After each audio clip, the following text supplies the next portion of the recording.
If you love book series that you literally can't put down, this video is for you. Hello everybody, I'm Freyleyce and welcome back to another one of my videos. Today we're going to be talking about bingeable series recs. I wanted to do this video forever, honestly, and I was on YouTube yesterday and I watched 3 videos in a row about people recommending their favorite bingeable, intense, gripping series, you know? And I was like, is this a sign? I had planned to film it in April and upload it then because I plan out all my videos. That's just how I roll.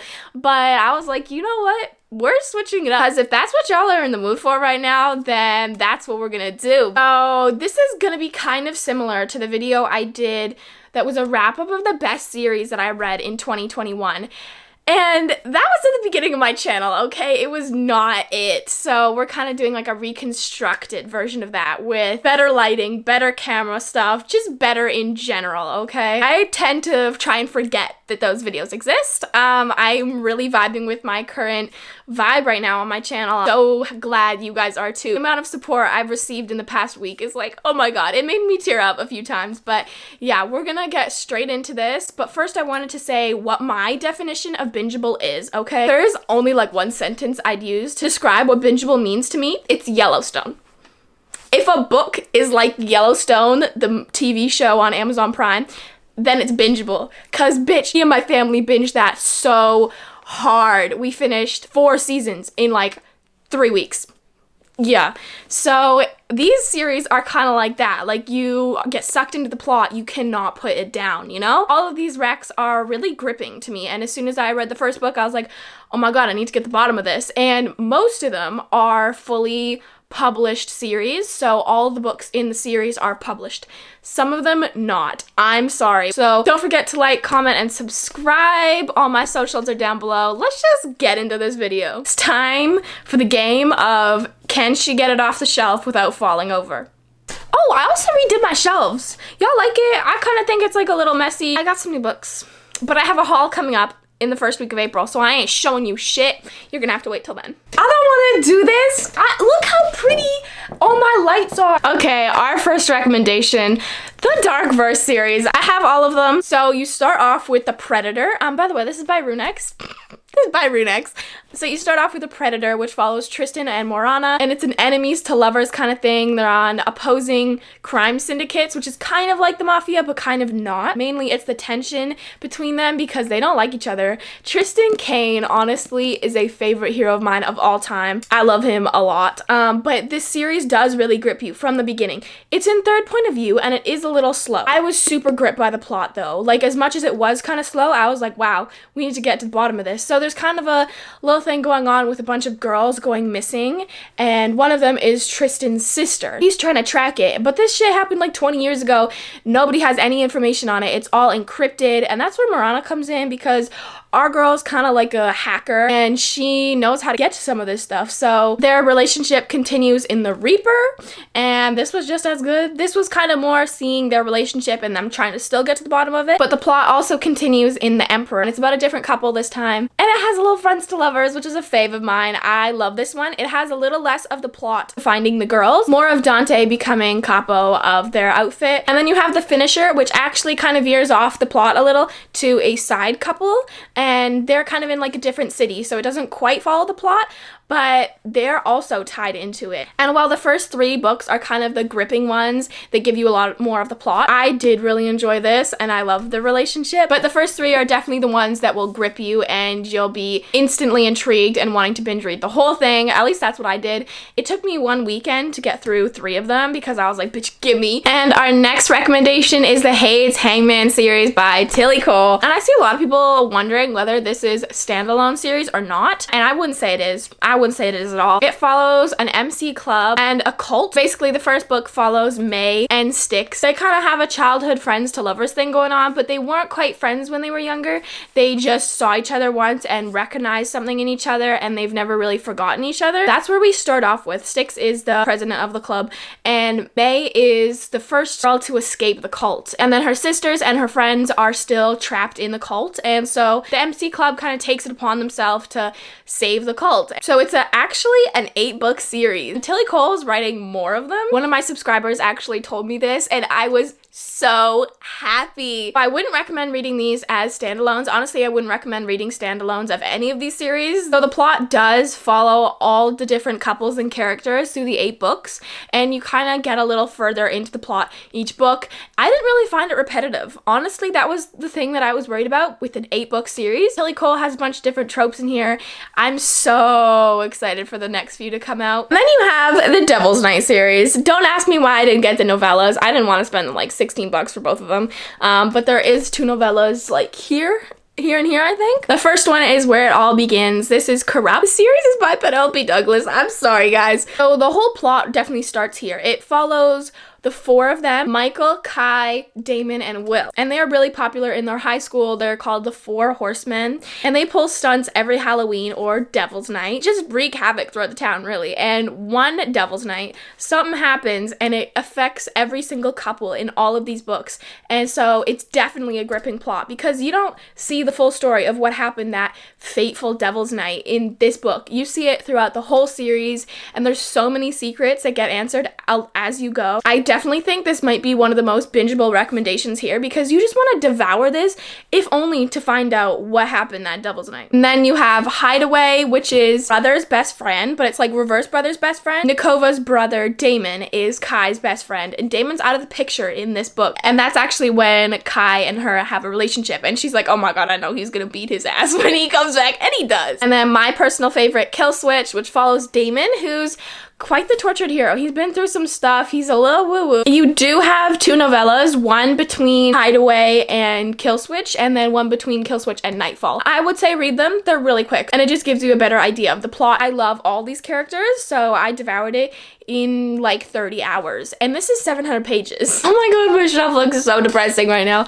Our next recommendation is the Kingmakers series by Sophie Lark. This one is debatably the most bingeable in this entire video because I finished this once again in 3 days. It's 4 books. The 5th one actually is coming out in just a few days. I'm not sure too many Mafia books can top this series for me, actually. This is so intriguing. So it's kind of like a Harry Potter meets Dark Academia meets Mafia vibe. I have never read or watched Harry Potter.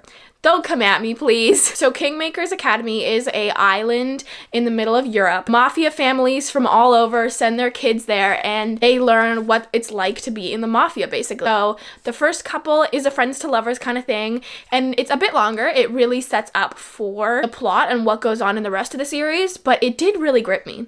I'll be honest, it was pretty thick, but it gripped me because I felt like I had a great beginning to the plot. The 3rd one was so good, and the 4th one is the most action-packed yet. This whole series is so good and so bingeable. I did a poll on my Instagram yesterday asking you guys, what is a series to you? Like, is a duet a series? Is a trilogy a series?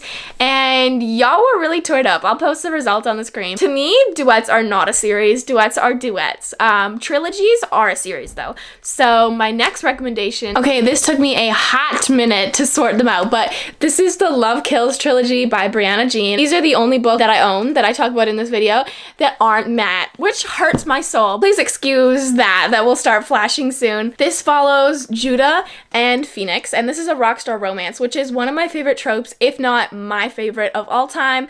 I do have a recommendation video on the way. So in this book, they first meet. You can tell right off the bat that this is going to be a toxic relationship and not healthy for anyone, and it definitely is. It definitely backs that up. It really captured me because I love the characters and I love the vibe of it. You know the Pinterest boards y'all make of like y'all favorite characters? I felt like one of those came to life really well in this whole series, honestly. It was very aesthetically pleasing. So the first book is really capturing because you really want to see them succeed and have a healthy relationship and a happily ever after. And in the second book, man, shit gets fucked up in here. They're going through a lot and there's a lot of hurt in here, and it turns into a bit of a love triangle. I was so invested in the characters by this point that anything or any direction that this plot would have gone, I would have loved. So yeah, this is definitely where it gets fucked up. This is definitely where it gets toxic, but you really do want to see them get their happily ever after, which they end up getting in Even If We Fight. And this is the conclusion. It's a bit thicker, and you really do see their relationship become healthy. They go to therapy, mainly Judah goes to therapy, and you get to see them really happy. But yeah, this is just really gripping because you really want to have a happily ever after. There's not too much underlying like mafia plot in here like some of the rest, but really the characters are what made me devour the first 2 books in like a day. today. Our next series is the Elite Kings Club series by Amo Jones. I think we all knew this was coming. Amo Jones is one of my favorite authors of all time. And I mean, how could I not recommend at least one of her series? Y'all may be like, why are you not recommending the Midnight Mayhem series? If you know, I'm fucking obsessed with that series. But to me, Elite Kings Club is a lot more bingeable because there's so much underlying plot that you just want to like dive into immediately. But also, it's her finished series, whereas Midnight Mayhem is not finished yet. So yeah, this follows 3 different couples. The first 3 books are about Madison and Bishop. And honestly, I'm giving y'all the real shit here. The first 3 books were not it. They were so bad. If you saw me rate the first one 2 stars on Goodreads, yeah, that's how bad it was. But, it really, and I mean really picks up, okay? So if you can get through the first 3 books, you might just discover one of your favorite series of all time. I do not recommend skipping the first 3. I actually don't think you can, like, at all, because you'll be so lost. So the Elite Kings Club are kind of like a secret society, not quite mafia, but kind of mafia, and they're in some dark and deep shit. This is a 9-book series, because there's 1 novella at the very end, but honestly, there's not too much I can say about this. It's pretty dark, it's pretty messed up, there's a lot of heartbreak, and the emotions are a goddamn roller coaster, but you really get sucked in. Around the 4th book, I was like, oh my god, I didn't want it to end, but I didn't want to stop. So I would say the 6th book really picks up because the last few books, there's so many plot twists revealed and everything's answered. Honestly, these characters are a huge part of my heart. They're probably some of my favorite characters that I've ever read, and their world stays with me always. Honestly, it's such a good series, and if you're like me, you literally will not be able to put it down. Okay, our last recommendation is the Mindfuck series by St. Abbey. I know Book Talk is loving this right now, and I'm so glad because this honestly is such a good series, and it deserves all the hype it can get. This is about a serial killer, Lana, and an FBI agent, Logan. And I had something traumatic happened to her, and she's killing all the people that caused said traumatic event. Logan is trying to track down the serial killer, Lana, and they get caught in a web of Lana trying to avoid him catching her and trying to be the perfect girlfriend, and Logan like, oh my god, she's so perfect, something has to go wrong, and trying to track down the serial killer. So to me, what made this so bingeable is number 1, the fact that it's novellas. So they're about 60 to 150 pages. The last 2 are 150 pages, I think. But also the fact that I was just on the edge of my seat for when Logan figured out that Lana was the serial killer. And man, it was so good. It happens in the 4th book. It's so good. So that's what makes the series utterly bingeable to me. It's probably one of the lighter series in this recommendation video, but yeah, this one was so bingeable. I finished it in like 3 days. So that is all my recommendations for you guys. I really carefully curated this list. I have so many recommendations, like probably over 25 book series to recommend, and I was stuck between like recommending new ones that weren't really bingeable or recommending my favorites that are fully truly bingeable. And as you can tell, I definitely went with the truly bingeable ones because this is a bingeable recommendation video. If this was just like series recommendation videos, then I'd have some brand new ones for y'all that are awesome, but they're not really bingeable, and even some that I'm reading, I haven't picked up the 3rd book of. So stay tuned for my next recommendation video because I got it planned out and there's 7 brand new recommendations. So thank you so much for watching. All my social media links are in the description down below. I will see you guys in my next video very soon.